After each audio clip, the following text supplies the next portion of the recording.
লাইভের মধ্যে এসে রচনা ব্যানার্জি কেন কাঁদছিলেন? আসলেই কি তাকে বার করে দেওয়া হয়েছে জি বাংলা থেকে? বন্ধুরা, যে মানুষটি এত দিন ধরে একটা শোকে চালিয়ে যাচ্ছিল, সেই মানুষটিকে কেন বার করে দিল জি বাংলা? রচনা ব্যানার্জি তিনি সব সত্য গোপন কথাগুলো তুলে ধরলেন লাইভের মধ্যে। আজকের এই ভিডিওতে আপনাদেরকে এমন কিছু গোপন তথ্যগুলো দেখাবো, যেগুলো দেখার পর আপনি আপনার চোখকে বিশ্বাস করতে পারবেন না। যে মহিলাটি এতদিন ধরে যে চ্যানেলটিকে চালিয়ে এসেছিল, সেই চ্যানেল তাকে কিভাবে ঘাড় ধাক্কা দিয়ে বার করে দিল। সেই রচনা ব্যানার্জির ইন্টারভিউটি এখন আপনাদেরকে দেখাবো। চলুন রচনা ব্যানার্জির ইন্টারভিউটি দেখে নিই তাহলে। সাহসটা নেই। 4:30 টাইমটা রচনা বন্দ্যোপাধ্যায় দিদি নাম্বার 1 ছিল। সেই সময় যদি ওরা ওটাকে নিয়ে আসতো, হয়তো লড়াইটা অনেক বেশি হতো। আগামী 6 মাস পর যদি আবার যোগাযোগ করা হয় দিদি নাম্বার 1 থেকে, কিছু ডিসাইড করা হয়েছে? দিদি নাম্বার 1কে দেখো, আমি না ভীষণ ওই লাইটসে ভীষণ বিশ্বাস করি, রে অফ লাইটস, স্পিরিচুয়ালিটিতে আমি অনেক মানি। তো এইসব দিদি নাম্বার 1 একটা লাইট ছিল আমার জীবনে, এবং লাইট আসে যায়, সেই লাইটটাকে আমি ছেড়ে দিয়েছি। আমি এখন উন্মুক্ত আকাশ, কখনো কোনো আলো আসলে আসবে। কিন্তু খারাপ লাগা কোথাও একটা অফকোর্স আছে, অফকোর্স। আমি তোমাকে তো বললাম যে দেখো, দিদি নাম্বার 1কে আমি সন্তান সমূহ বলে ভাবি, এবং আমার ওখানে টিম মেম্বার্সরা রয়েছে, ওদেরকে আমি ভীষণ ভালোবাসি। তারাও চোখের জল ফেলেছে যেদিনকে আমি লাস্ট দিন চলে এলাম। কিন্তু ঠিক আছে, ওরা ওভার কনফিডেন্ট, আর আমি সবসময় মনে করি ওভার কনফিডেন্স মানুষকে মারে। পরিচালক, প্রযোজক, চ্যানেল কোথাও গিয়ে কারোর সঙ্গে কোনো মনোমালিন্য বা কোনো নেভার এভার, কোনো দিনও না। পরিবর্তনের কারণ কি বলে? আমি যে তোমাকে বললাম, ওরা হয়তো ভেবেছে যে এবার শোটাকে শেষ করা উচিত, উইচ ইজ ওকে। আমি এটা নিয়ে কিন্তু একদম কোনো রকম সমালোচনা এটা নিয়ে করবোই না যে কেন অ্যাঙ্কার পরিবর্তন হলো। আমি সেটা নিয়ে কিন্তু একদম বলবো না।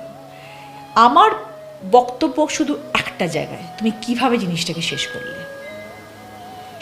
করলে কেন সেটা নয়, কিভাবে শেষ হলো জিনিসটা অনেক ভালোভাবে শেষ হতে পারতো। একটা অগ্রিম নোটিশ দিয়ে শেষ করা যেতে পারত। কারণ আমার সাথে 5 জন স্টাফ কাজ করে, আমার রাজনীতি আছে, আমার দিল্লি পার্লামেন্ট আছে, আমার ব্যবসা আছে। ওই 5 জন স্টাফের কোনো কাজ নেই। তোমরা 2 দিন আগে বললে আমরা পরশুদিনকে ফিনালে করছি। 5 জন লোক কোথায় যাবে, কি খাবে, কোথায় কাজ করবে, কে কাজ দেবে ওদেরকে? মানুষের হায় কখনো নিতে নেই, ওরা মানুষের হায় নিয়েছে। They will suffer. আবার রাজনীতিতে ফিরে আসি, যে আমরা তো দেখতে পাচ্ছি যে নতুন দলের সঙ্গে তোমরা আবার সংসদে যাবে গিয়ে তোমার চুচুরা, তোমার হুগলির জন্য তুমি বলছো কাজ করবে। এবারে তোমার মনে হয় যে অনেক গতি বেড়ে যাবে? কারণ আমরা কয়েকদিন আগে একটা ডিজাস্টার দেখছিলাম যে কিভাবে নতুন মুখ্যমন্ত্রী পুরোটা সামলালেন। এটাতে কিন্তু আশা বাড়ছে পশ্চিমবঙ্গের জন্য। নিশ্চয়ই গো, বিশ্বাস করো, এটা এই বলে না, যা হয় তা ভালোর জন্যে হয়। সত্যি এটা ভালোর জন্য হয়েছে। পশ্চিমবাংলার মানুষ সত্যি উপকৃত হবে, এবং তার নমুনা তো দেখতে পাচ্ছেন প্রতিদিন মানুষ। আজকে 1-1.5 মাসের মধ্যে যেভাবে কাজ এগোচ্ছে, আমি আশা করব যে বিজেপি সরকার খুব ভালো কাজ করবেন, আশা করি। এবং আশাবাদী আমাদের মাননীয় মুখ্যমন্ত্রী শুভেন্দু অধিকারী মহাশয় খুব ভালো কাজ করবেন। এবং এইটা আমার সবথেকে বড় আশা বা ভরসা, যাই বলো না কেন, যে আগামী 3টি বছর আমি যে স্বপ্নগুলো দেখেছি আমার জেলার 7টা কনস্টিটিউশনের কাজের জন্য, সেগুলো যেন আমি করতে পারি।